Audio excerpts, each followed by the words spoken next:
복된 주일, 이 시간에 여기까지 나오신 여러분들 위해 하나님의 크신 은혜가 함께하기를 진심으로 기원합니다.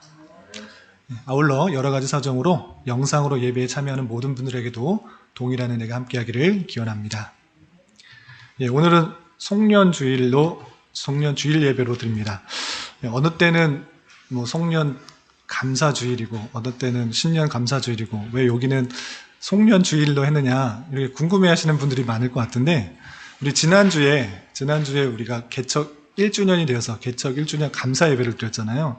그리고 또 얼마 전에 금요일 날 성탄 감사 예배를 드렸고, 또 송년이 되어서 원래 한 해를 되돌아보면서 하나님께서 지켜주신 것을 감사하는 마음으로 감사 예배를 드려야 되는데, 계속 감사 예배하면 제가 여러분들에게 마치 감사 헌금을 강요하는 듯한 그런 느낌을 줄까봐 감사를 뺐습니다. 제가 헌금을 강요하고 싶은 마음은 없는데, 지난주도 감사 헌금했고 또 성탄도 감사 헌금하고 또 다음 주에 신년 감사 주일이어서 또 감사 예배가 있는데, 계속적으로 감사 헌금을 강요하는 듯한 느낌을 주어서 제가 그러고 싶은 마음 전혀 없는데, 그래서 이름을 송년 감사 주일 예배 이렇게 안 하고 그냥 송년 주일 예배, 송년 예배 이렇게 했습니다. 그래서 부담은 없지만 한 해를 되돌아보면서 신실하게 하나님께서 이끌어 주셨다라는 생각을 가지시고 감사하는 마음으로 이 예배를 드렸으면 좋겠고, 한 해 동안 내가 원하는 것, 내가 계획했던 것, 내 뜻대로 되지 않은 것들이 물론 있을 수 있습니다.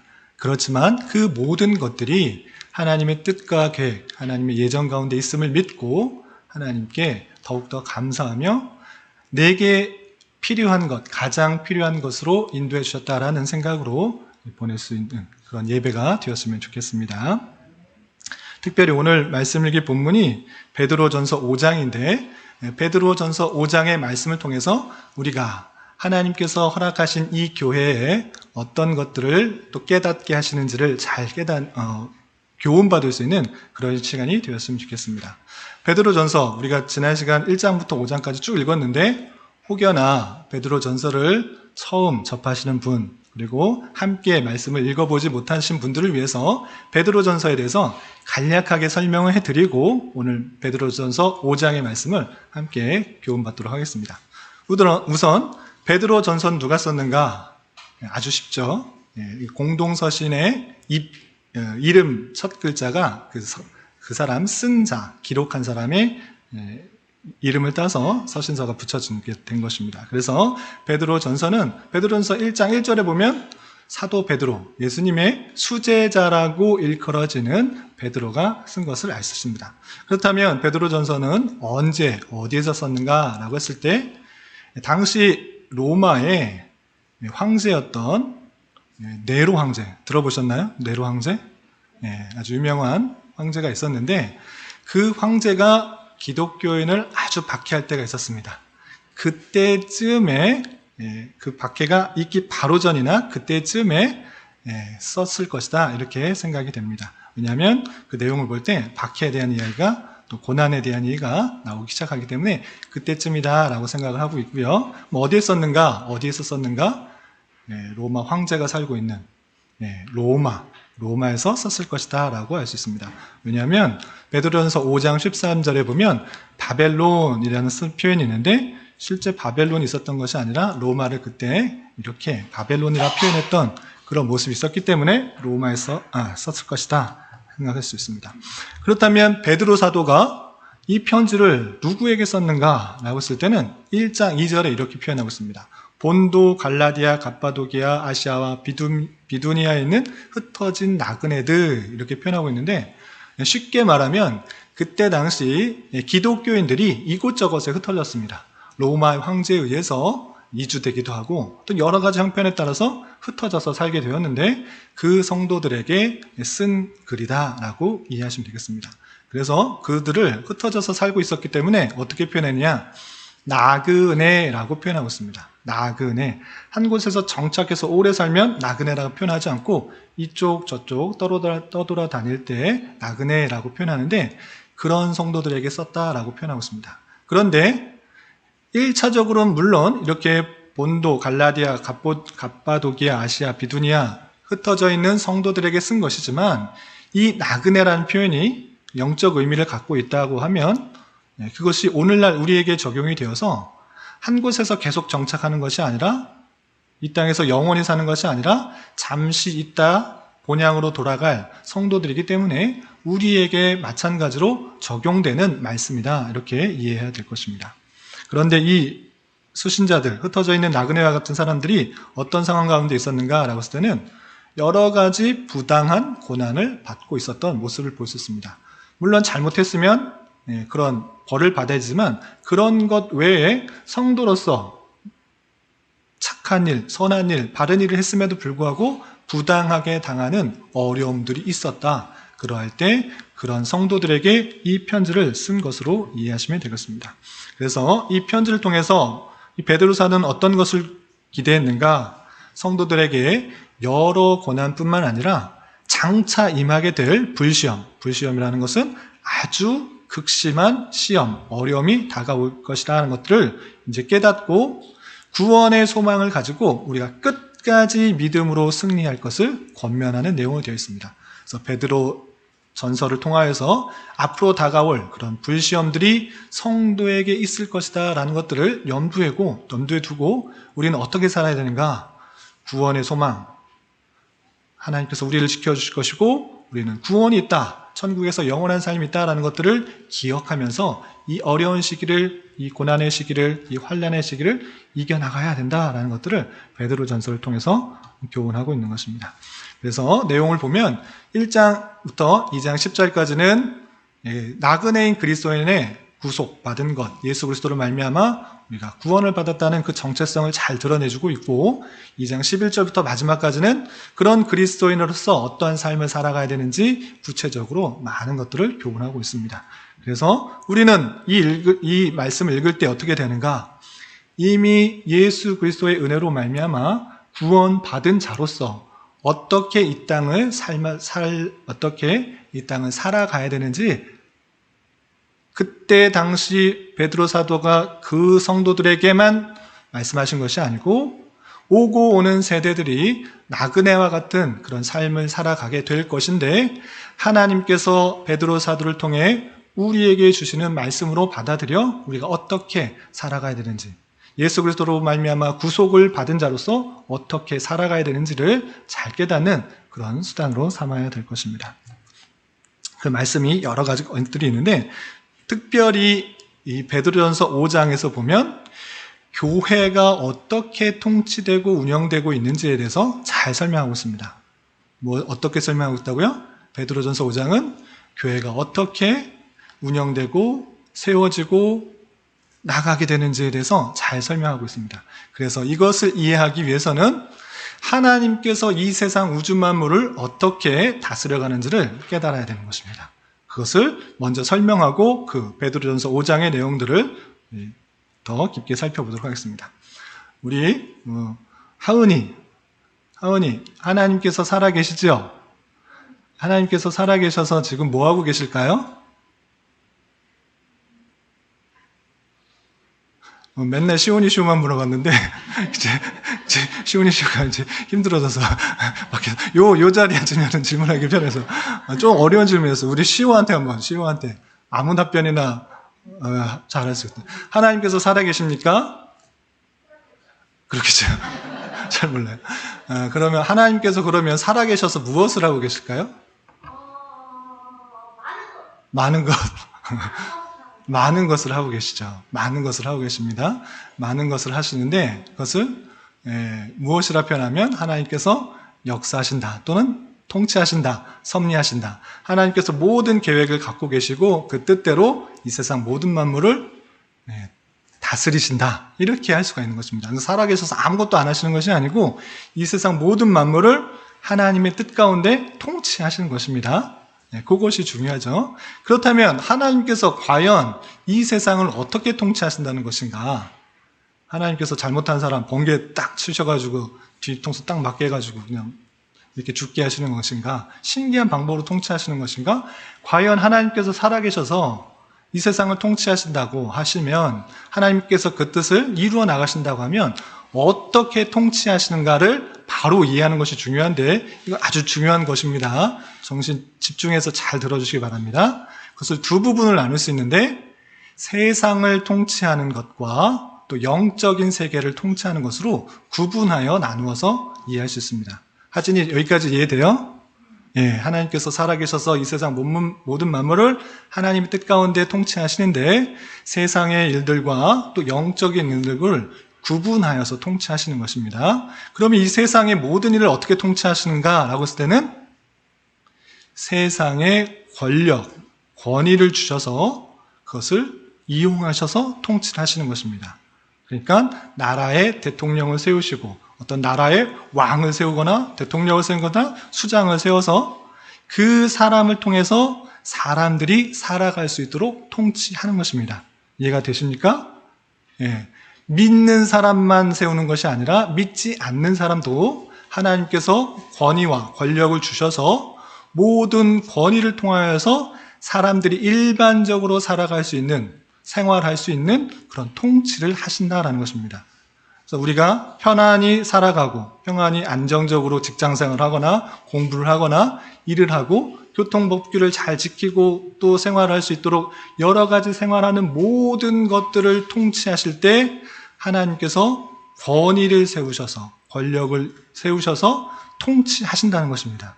그래서 하나님께서는 이 세상 모든 만물을 믿는 사람만 이용하시는 것이 아니라 믿지 않는 사람까지도 다 활용하셔서 사용하셔서 통치한다라는 것입니다. 이것이 하나님을 믿는 사람의 올바른 생각입니다.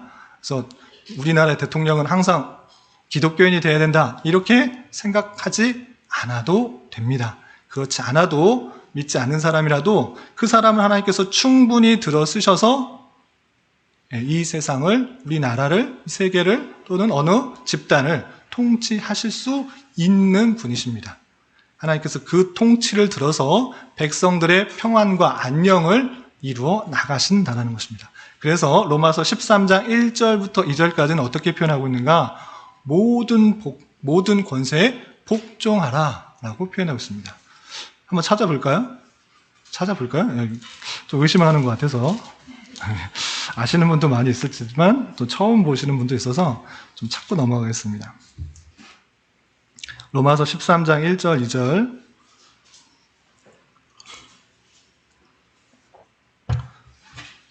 찾으셨나요? 257페이지시냐? 함께 봉독하겠습니다. 시작. 각 사람은 위에 있는 권세들에게 복종하라. 권세는 하나님으로부터 나지 않음이 없나니 모든 권세는 다 하나님께서 정하신 바라. 그러므로 권세를 거스르는 자는 하나님의 명을 거스름이니 거스르는 자들은 심판을 자취하리라. 아멘. 모든 권세는 다 누가 정하신 바라? 하나님께서 정하신 바다라고 하고 있습니다. 대통령부터 직장, 상급자, 모든 이 세상의 모든 권세, 권력, 권위는 하나님께서 다 정하시고 세우신 것이다. 이렇게 분명히 말하고 있습니다. 그렇기 때문에 믿는 사람이건 믿지 않는 사람이건 그 권력, 권세, 그 모든 것들은 하나님께서 정하셔서 통치가 이루어지고 있다라고 우리가 받아들이기 때문에 그 권세, 그 권력, 그 내용에 복종해라 하지 말라? 복종하라 이렇게 표현하고 있습니다. 그것을 거스르는 자는 하나님의 명을 거스르는 자다 이렇게 표현하고 있는 것입니다. 모든 권세가 하나님께서 주어졌기 때문에 그 권세에 복종하는 것이 마땅하다. 그 권세를 복종하지 않는 것은 하나님께 복종하지 않는 것이다. 이렇게까지 생각할 수 있어야 되는 것입니다. 그래서 믿는 자는 모든 위에 있는 권세, 나보다 위에 있는 권세, 그것은 나이와도 마찬가지입니다. 먼저 태어나게 하신 것, 그것도 마찬가지로 하나님께서 주신 뜻이기 때문에 위에 있는 권세를 생각해서 윗사람을 공경하는 것이 마땅한 것입니다.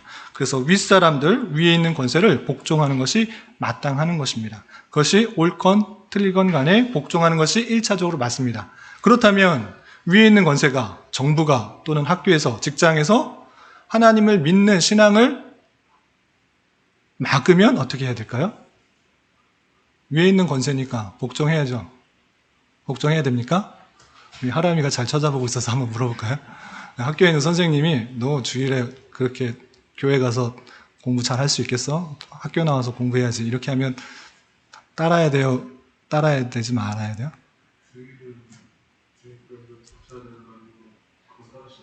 네, 아주 잘 말했습니다. 위에 있는 모든 권세는 복종해야 되지만 우리가 따르지 말아야 될 명령, 내용이 있습니다. 그것은 무엇이냐면 우리의 신앙과 관련된 부분이 잘못되게 전해질 때는 거부할 수가 있어야 되는 것입니다.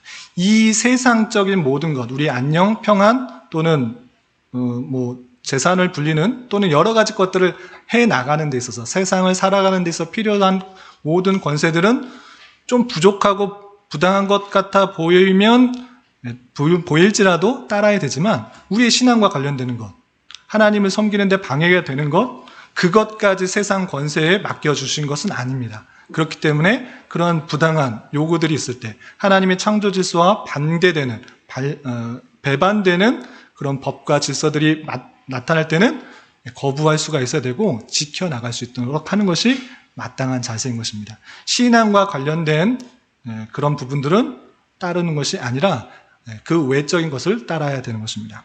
그렇다면 그 모든 권세에 대한 우리 태도가 복종이라고 하면, 그럼 무조건 복종하면 지금 정부가 좋아하는 사람도 있고 나빠하는 사람도 있고 막 항상 우리나라가 안타깝게 계층과 양극으로 갈라져서 이렇게 하는데 왼쪽에 있는 사람, 오른쪽에 있는 사람 서로 주장을 하는데 왼쪽에 있는 사람이 항상 옳고 또 오른쪽에 있는 사람이 항상 나쁘고 또는 오른쪽에 있는 사람이 항상 나쁘고 왼쪽에 있는 사람이 항상 하여튼 누가 올라가도 좌파 우파 말하고 뭐하고 하여튼 누가 정치를 하건 항상 나쁘고 항상 옳은가라고 쓸 때 항상 연약함들이 있는 것입니다.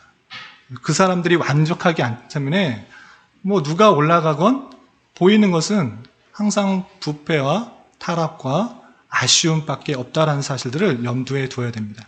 그렇기 때문에 우리는 어떻게 해야 되는가? 디모데전서 2장 2절 찾아볼까요? 디모데전서 2장 2절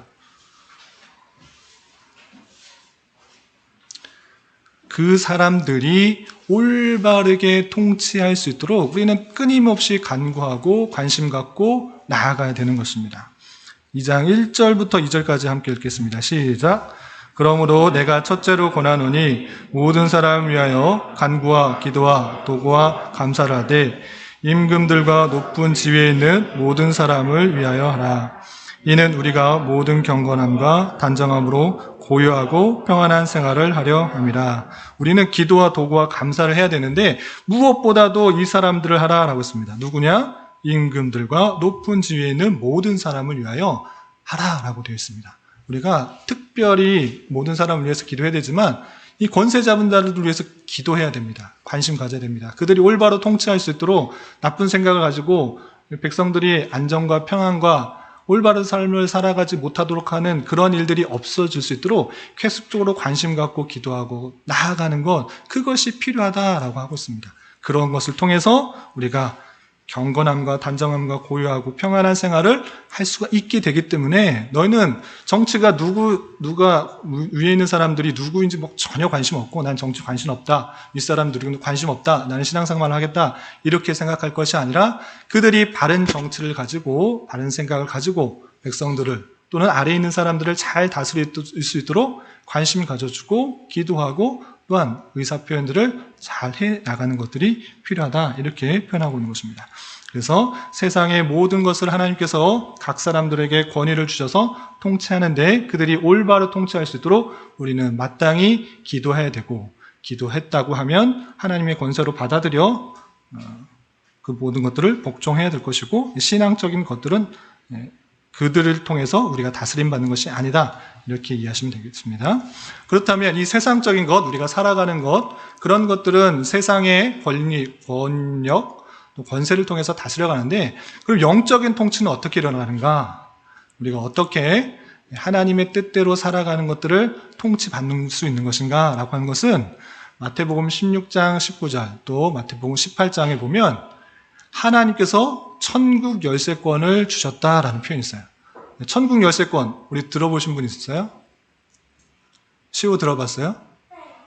천국 열쇠권. 시오, 천국 열쇠권이 뭐예요? 들어만 봤어요? 드라마 봤어요? 시온이는 대답할 수 있을 것 같아. 천국 열쇠권이 뭐예요?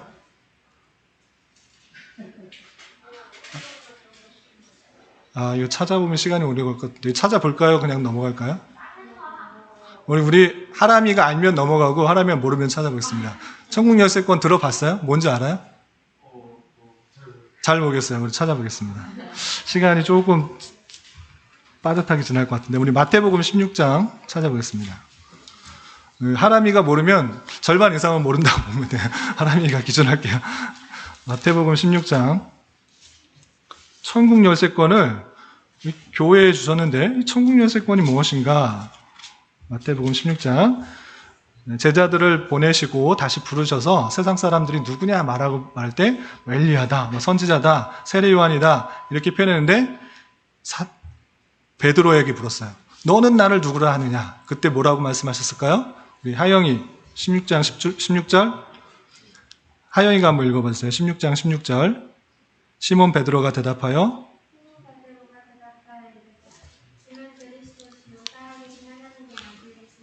베드로가 아주 잘 대답했습니다. 예수님이 누구신지 잘 대답했어요.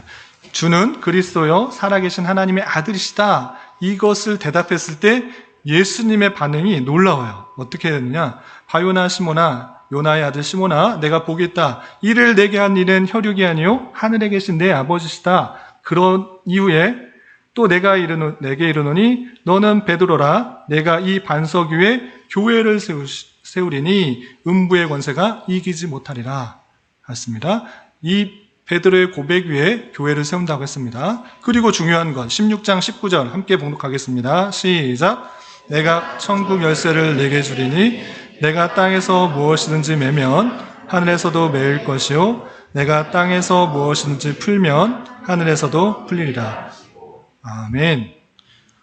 교회를 이 믿음 위에 세운다고 하고 베드로에게 뭐라고 말씀하셨죠? 천국 열쇠를 누구에게 준다고요? 네, 천국 열쇠권을 베드로에게 준다고 그랬어요. 근데 그 천국 열쇠권을 무엇을 할 수 있다고 그랬습니까? 땅에서 무엇이든지 매면 하늘에서도 어떻게 된다? 땅에서도 무엇인지 풀면 하늘에서 맺고 풀리는 게 뭘까요? 맺고 푸는 거? 열쇠. 열고 잠고. 맞습니다. 천국에 들어가는 열쇠, 잠고 여는 열쇠를 베드로에게 줬다 이렇게 표현하고 있어요. 천국에 들어가는 것, 영적으로 천국에 들어가는 그 권세를 베드로 이 고백 위에 주었다 이렇게 표현하고 있어요. 이게 천국 열쇠권입니다. 베드로의 그 고백을 듣고 교회도 세우고 그리고 천국 열쇠권을 이 베드로에게 주었어 이런 것입니다. 그래서 이 교회를 통해서 천국에 들어가는지 말아야 되는지 그 권세를 베드로에게 지금 주었습니다. 그런데 여기서 중요한 것은 그럼 베드로가 어떤 사람을 천국에 가게 하고 말게 하고 그런 권세가 있는 것입니까? 아닐걸요? 여기만 믿고 요 구절만 따서 그대로 받아들이는 것이 누구일까요? 카톨릭교는 이 천국 열쇠권을 베드로가 받았다라고 고백하고 베드로의 제자, 베드로를 이어서 그 한 사람의 수장에 의해서 천국에 들어가는지 말아야 되는지가 결정된다라고 표현을 해요. 그래서 천주교에서는 누가 있죠? 제일 높은 교황. 그의 말에 모든 사람이 복종해야 돼요. 그 말을 따르든지 말든지 그 사람의 결정에 의해 천주교의 모든 권한, 모든 교리의 해석이 결정되는 것입니다. 그의 의견에서 따르는 것이 천주교입니다. 그렇다면 개신교, 또 특별히 장로교, 그럼 이 천국 열쇠권을 누가 갖고 있다라고 표현하느냐라고 할 때는 누가 갖고 있다라고 표현할까요? 시오? 모두 아닌데 모두. 자, 16장 넘어서 여기만 표현하면 분명히 예수님께서 베드로에게 주신 것 같습니다. 그런데 같은 표현이 18장에도 나오고 있습니다. 18장 18절. 이것은 교회 안에서 번징, 7일을 하는 방편을 설명하는 부분 중에 한 부분인데 똑같이 예수님께서 천국 열쇠권에 대한 부분을 설명하고 있습니다. 예상치 않게 앞부분에서 너무 시간이 많이 가는데 뭐 알고 넘어가는 게 좋겠죠. 18장 18절 함께 봉독합니다. 시작. 진실로 너희에게 이르노니 무엇이든지 너희가 땅에서 매면 하늘에서도 매일 것이요 무엇이든지 땅에서 풀면 하늘에서도 풀리리라. 아멘. 진실로 너희에게 이르노니 무엇이든지 너희가 땅에서 매면 하늘에서도 어떻게 된다고요? 무엇이든지 땅에서 풀면 하늘에서도.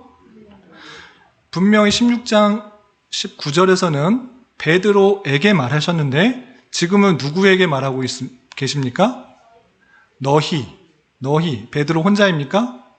너희라고 표현하고 있습니다. 그렇기 때문에 이 천국 열쇠권은 그 믿음의 고백을 한 그 너희 공동체에게 준 것으로 이해하면 될 것입니다.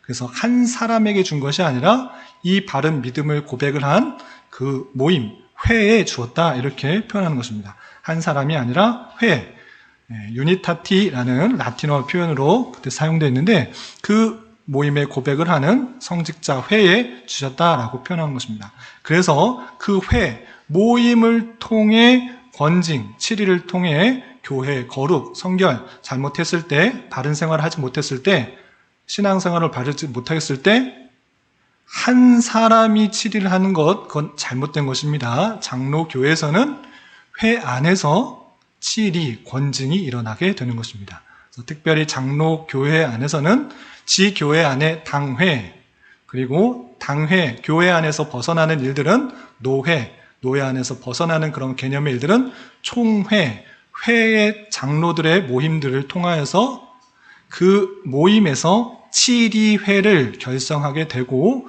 그 구성된 치리회 안에서 그 사람들의 자잘못을 따지게 되고 치리, 권징을 하는 것이 맞습니다. 그렇게 되지 않으면 한 사람의 잘못으로 말미암아 많은 사람들이 잘못될 수 있다는 사실들을 잘 알아야 될 것입니다. 하나님의 영적인 통치, 천국의 열쇠권, 성도들이 바르게 생활할 수 있도록 권면하는 것은 회에 주었다라는 것이 우리의 고백이고 그런 말씀인 것입니다.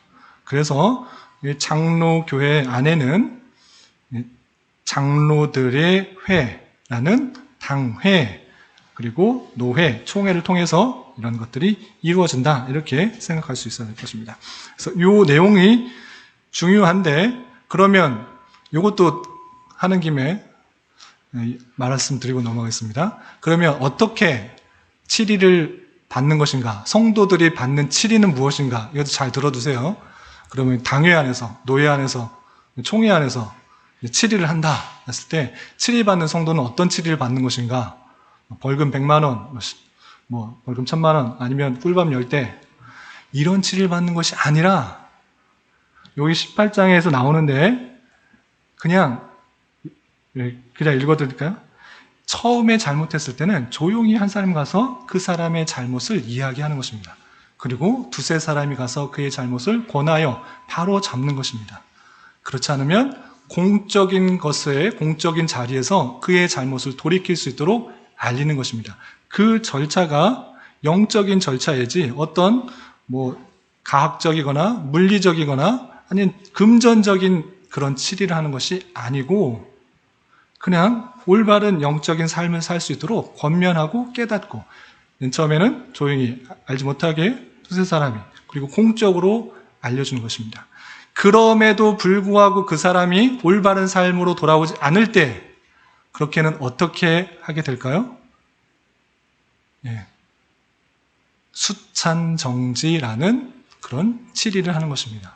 교회 안에서 줄 수 있는 가장 끝단계 아니고 그 바로 밑단계는 수찬정지. 하나님의 권속이요, 하나님의 자녀이며 하나님의 영적인 것을 공급받을 수 있는 그 놀라운 은혜의 수단인 수찬을 금지하는 것. 그것이 교회 안에서 있는 치리의 방편이에요. 다른 것이 있는 것이 아닙니다. 그것을 통해 성도는 내가 큰 잘못을 깨달았구나, 큰 잘못을 했구나, 하나님 앞에서 올바른 삶을 살지 못하였다는 것들을 깨닫고 영적인 그 놀라운 교제의 자리에 참여하지 못한 것으로 인하여 안타까워하며 다시 되돌아올 수 있도록 하는 것이 이 교회 안의 통치, 이 영적인 통치가 하는 그런 수단인 것입니다. 그리고 최후 아주 최후, 그렇게 수찬 정치했는데도 잘못을 깨우치지 않고 올바른 삶으로, 올바른 신앙으로 돌아오지 않을 때는 출교를 하게 되는 것입니다. 이것이 통치의 끝입니다. 근데 출교할 때도 그 사람, 이제 정말 말 안 듣는다 하고 내쫓는 그런 개념이 아니라 다시 돌아오길 바라는 마음으로, 사랑하는 마음으로 출교하는 그런 치리의 과정을 거치는 것입니다. 그래서 하나님께서 통치하신다. 세상적인 통치와 또 영적인 통치가 있을 때 그 통치가 한 사람에 의해서 하는 것이 아니라 회 안에 주어져서 될 수 있도록 해야 되는 것이 마땅한 것입니다. 그렇다면 우리 교회는 지금 당회가 있을까요? 없을까요? 당회가 아쉽게도 없습니다. 장로님이 계시고 또 제가 가르치는 좀 이따 설명하겠지만 당회를 구성되어서 이렇게 치러야 되는데 우리 최양식 장로님은 저희 교회 출신의 장로님은 아니세요. 그래서 두란노 교회 출신의 장로님이신데 저희 교회를 많이 돕기 위해서 또 연약한 교회를 돕기 위해서 섬기시러서 오시기 때문에 당회, 저희 교회 소속이 아니기 때문에 당회를 구성할 수가 없습니다. 그래서 저희 교회 등록을 하시면 그 소속에서 당회를 구성할 수 있지만 아직은 아니다라는 것들을 알아두고 그렇기 때문에 제가 여러분들을 함부로 치리할 수가 없습니다. 그렇다고 하면 항상 여러분들은 안타까워야 됩니다. 이 교회가 당회가 세워지지 않으로 말미암아 올바른 통치, 올바른 치리가 이루어지고 있지 않구나라고 생각하면서 그것을 안타까워해야 돼요. 그래서 당회가 생겨서 올바른 하나님의 말씀에 따라 교훈받고 통치받을 수 있도록 그렇게 해야 되는 것입니다. 목사 혼자 하는 것이 아닙니다. 당회를 구성되어서 하는 것입니다. 제 마음대로 하면 제가 제일 편하죠. 제가 마음에 안 드는 사람 딱 불러놓고 똑바로 하라고 치리하면 되지만 그것은 장로교회의 원리도 아니고 하나님께서 원하는 방식이 아닙니다. 제가 불편하고 어렵고 힘들 수 있어도 회를 구성해서 그 안에서 의논되어서 치리할 수 있도록 하는 것이 하나님께서 원하시는 방편이다. 이렇게 이해하시고 하나님께서는 그런 방법으로 이 세상과 영적인 통치를 하신다. 이해하시면 될 것입니다. 그렇게 하나님의 통치와 하나님의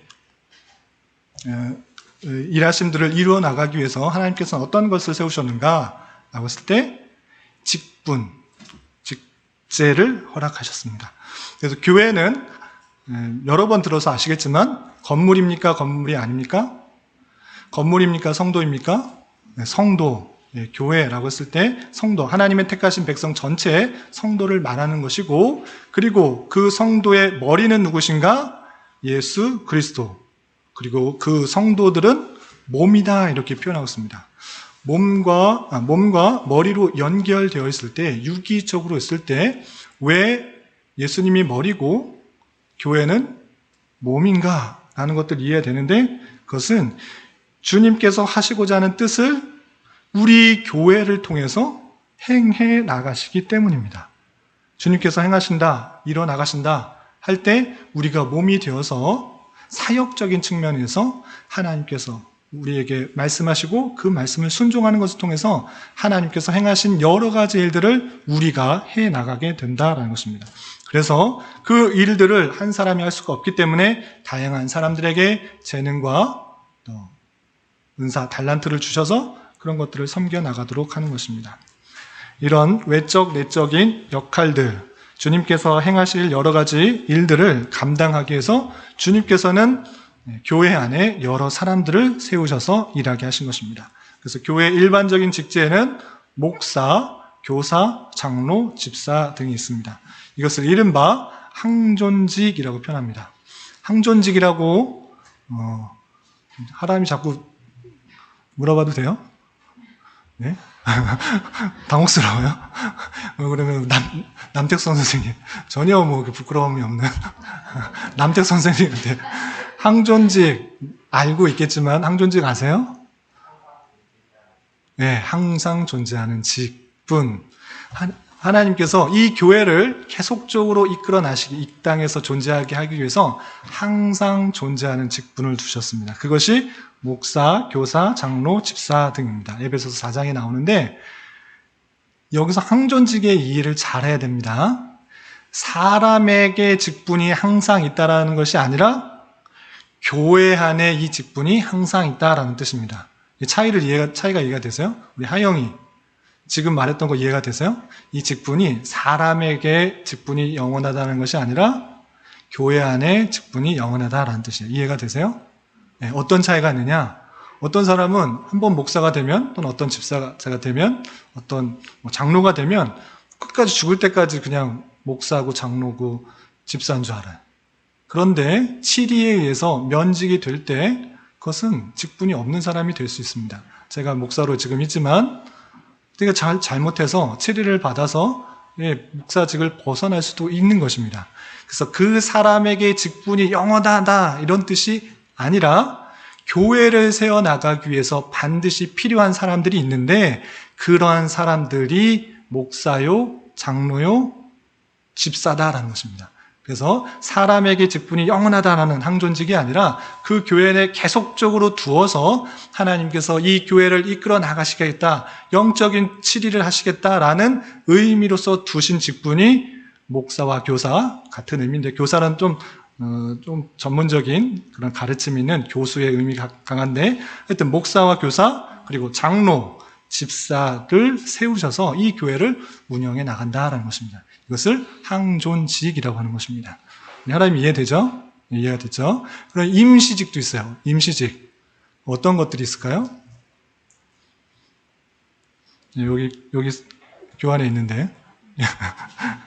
교환에 여러분 흔히들 보는 강도사, 전도사, 권사, 서리집사 등이 있는데 이런 것들은 교회 안에 하나님께서 있어야 된다라고 표현한 적이 없어요. 그렇기 때문에 우리 교회 안에서 또 한국교회 안에서 특별히 이런 직분의 절차를 두어서 교회를 좀 더 구체적으로 섬겼으면 좋겠다라고 해서 임시로 만들어 놓은 것입니다. 그래서 성경책 읽다가 권사라는 단어 보신 적 있어요? 예, 강도사라는 그런 단어 본 적 없죠?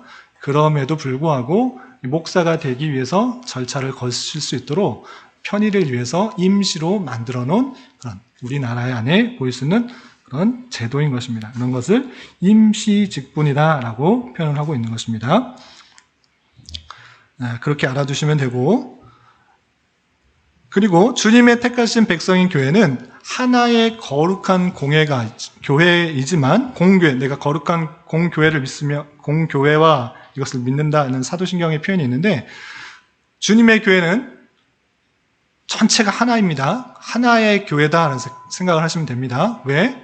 하나님의 택하신 백성이 전체 무리이기 때문에, 그렇기 때문에 공교회, 하나의 교회인데, 안타까운 것은 말씀의 해석의 차이, 또 이해의 차이이기 때문에 교파와 교단으로 나누게 됩니다. 교파와 교단, 혹시 들어보신 적 있나요? 교파, 교단? 우리 윤경회 선도님, 어르신들은 잘 안 질문하는데, 교파와 교단 혹시 들어보셨나요? 잘 모르겠어요. 네. 교파, 우리 시온이 교파와 교단이 뭔지 알아요? 들어본 거는 같은데, 이것도 상식적으로 알아두시면 좋습니다. 교파는 뭐냐면 똑같은 성경을 갖고 있는데 성경의 이해가 달라서 어떤 교회들이 있냐, 쉽게 보는 거예요. 성결교도 있고, 또 순복음교회도 있고, 감리교회도 있고, 또 무슨 교회가 있나요? 장로교회도 있고, 침례교회도 있고, 그런 교회 들어보셨죠? 예, 여기 성도님 그런 교회도 있잖아요. 그런 걸 말할 때 교파라고 합니다. 교파. 예, 다양하게 있잖아요. 예, 교회, 하나의 교회지만 성경 말씀을 조금씩 다르게 해석하는 거라서 교파로 나뉘게 됩니다. 그리고 이 장로교회 안에서도 또 하나면 좋은데 그것에 의해서 약간의 역사적인 경우에 따라서 약간씩 끝이 다른 것을 볼 수 있습니다. 예, 큰 틀에서는 같지만 끝이 달라요. 끝이 달라서 교단으로 나누게 됩니다. 그래서 우리 장로교회 중에 우리 교단은 대신교단이라고 하는 그런 교단이에요. 우리 교단 이름 처음 들어보셨죠? 처음 들어보셨나요? 네, 알아두셔야 됩니다. 네, 자기 교회가 어디에 속해 있는지 잘 알아야 되는데 우리는 대한예수교 장로회라는 장로교회 안에 대신교단이라고 하는 교단 안에 속해 있는 것입니다. 이렇게 교파와 교단으로 나뉘게 된다라는 것을 이해하시면 되겠습니다. 그래서 특별히 우리가 장로교회, 대한예수교 장로회라고 이렇게 모이는 장로교회는 무엇이냐면 모든 사람이 같은 믿음을 갖고 있으면 같이 모여서 모든 것을 함께 처리해야 되는가? 아까 열쇠권을 너희에게 주었다 그랬잖아요. 너희, 그러면 여기 너희 믿는 사람 모든 사람이 함께 결정해야 되는가라고 했을 때 그렇게 말하는 사람은 침례교, 회중교회입니다. 회중교회는 모든 결정할 때 전체가 모여요. 항상 전체가 모여서 결정을 합니다. 그렇지 않고 그 너희라는 그 입장은 하나님께서 택하신 특별히 구별해 놓은 사람들이다 라고 말하는 것이 장로교회입니다. 그런 사람들, 특별히 역사적으로 봤을 때, 성경 역사를 봤을 때 장로라는 사람을 세우셔서 그 일들을 해 나가고 계셨다. 이때 너희는 특별히 구별된 그 너희들일 때 성도들에 의해서 대표로 뽑힌 장로들에 의해서 이 치리회를 구성하는 것이 장로교회입니다. 이제 아시겠어요? 장로교회, 침례교회 이제 구별되시죠? 침례교회는 전체가 모여서 모든 걸 결정한다. 장로교회는 특별히, 물론 전체가 결정하는 중요한 사항도 있지만 대부분의 일들은, 핵심 사안들에 있어서는 당회, 장로들의 모임에 의해서 결정한다라는 것입니다. 자, 여러분들이 이 교회를 잘 이끌어 나갈 사람들을 선출하는 것, 장로를 선출하게 되는 것입니다. 그래서 이것을 장로들이 다스리는 교회라고 해서 장로교라고 하고, 장로에는 두 가지 부류가 있습니다. 목회와 치리를 겸하는 목회장로, 목사가 있고, 목사와 함께 교회 치리만 담는 것, 치리만 감당하는 치리장로가 있는 것입니다. 우리 최강식 장로님은 아시다시피 치리 장로이고, 저는 목회, 가르치는 것을 겸하는 목회 장로 또는 가르치는 장로, 다른 표현으로 목사라고 표현한 것입니다. 그래서 저도 일종의 장로입니다. 장로이고, 목사님은, 최강식 장로님은 치리 장로, 저는 가르치는 장로 또는 목회 장로, 이렇게 표현한 것이고, 이렇게 구성된 모임, 장로들의 모임이 장로회라는 것입니다. 이것을 알아두시면 되겠습니다. 그렇게 이제 서론이 너무 길어서 서론이 다 했는데 벌써 끝나시게 됐네. 참 아쉽지만 빨리 그냥 해야 되니까 서론이 길었는데, 장로의 역할 그리고 회중의 역할을 이렇게 표현하고 있는 것입니다. 이것은 핵심적으로 말 테니까 잘 들어주시기 바랍니다. 장로의 역할, 양무리의 본이 되어라 라고 되어 있습니다. 정체성에 대해서 함께 장로된 자, 그리스도의 고난의 증인, 나타날 영광에 참여할 자가 장로다 이렇게 표현하고 있고, 해야 될 것, 하지 말아야 될 것 있는데, 하라는 것 무엇이었느냐? 자원함으로 하라, 기꺼운 마음을 해라, 양무리의 본이 되어 하라 라고 했습니다.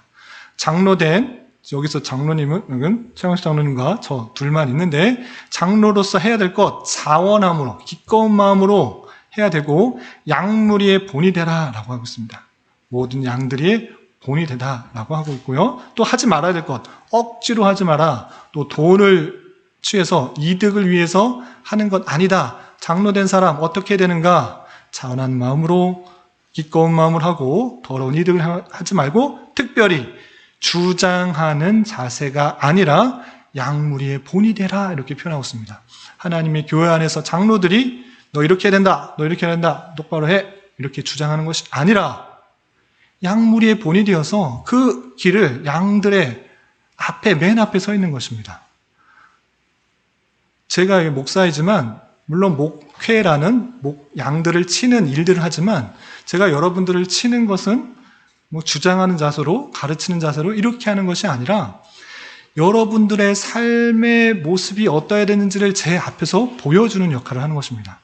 그러니까 참된 목자는 예수 그리스도밖에 없습니다. 아무 흠이 없으시고 완전한 우리의 스승이 되시는 예수 그리스도밖에 없고, 목사는 어떠하는가? 그 맨 앞에 따라가는, 여러분들 맨 앞에 따라가는 양이라 생각하시면 됩니다. 흠이 없고 잘못한 것이 없는 것이 아니라 여전히 부족하고 연약하지만 양무리들의 본이 될 수 있도록 맨 앞에 따라가는 것입니다. 하나님의 음성을 잘 듣고, 예수님의 음성 듣고, 하나님께서 교훈하시는 것을 제일 먼저 듣고 제가 따라가면 여러분들은 제 모습들을 보면서 그러한가 보다 따라가고 있는 것입니다. 그러한 자세로 나가야 되는 것이 마땅한 자세인 것입니다. 제가 마치 예수님 같이 거룩한 목자인 것처럼 여러분들을 정죄하고 판단하고 심판할 수 있는 것이 아니라, 가르치고 주장하는 자세가 아니라 섬기는 자로서 기꺼운 마음으로 여러분들의 양무리의 본이 될 수 있도록 맨 앞에 따라가려고 하고 있는 것입니다.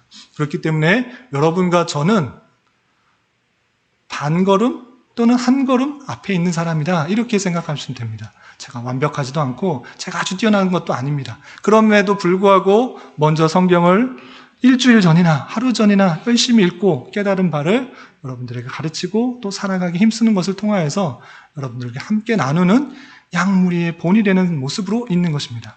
장로들은 그렇게 하는 것이 마땅하다라고 하는 것이 하나님께서 주신 우리들에게 말씀이라는 것을 잊지 말아야 될 것입니다.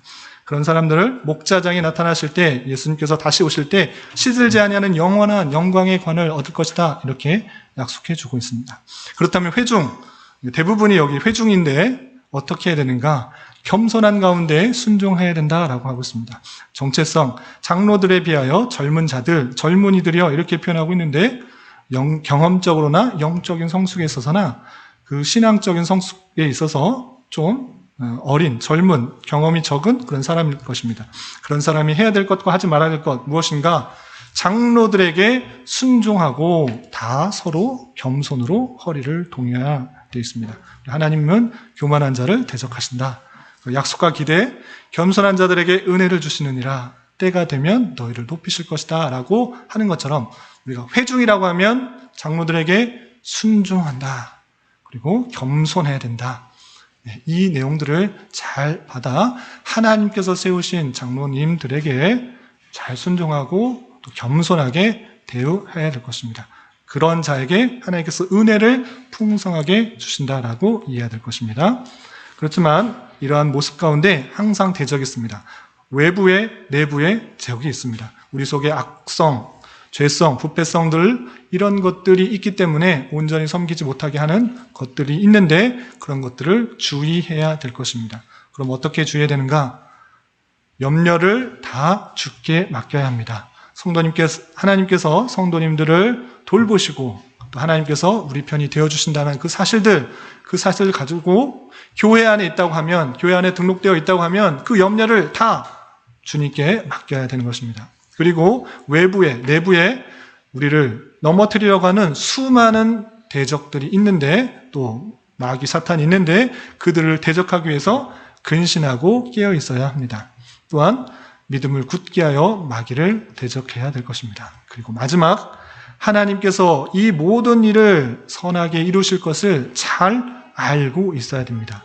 이미 주님께서 우리를 부르셔서 영광에 들어가게 하셨고 또 앞으로 우리를 온전하게 굳건하게 하셔서 강하게 하셔서 털을 견고케 하셔서 여러분들이 구원에 이르기까지 천국에 이르는 그날까지 주님께서 견고하게 붙들어서 구원에서부터 천국까지 신실하게 이끌어 나가실 것들을 굳게 알고 믿고 있어야 된다는 것입니다.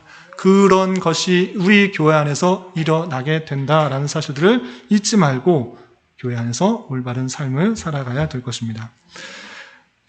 뒤에는 그냥 훅 지나갔는데도 시간이 많이 지나갔습니다. 마무리하겠습니다. 교회의 참된 내용을 바로 알아야 하겠고 또한 교회 안에서 크고 작은 여러 가지 맡겨진 일들이 있을 때 주어진 교훈에 따라 잘 감당할 수 있어야 될 것입니다.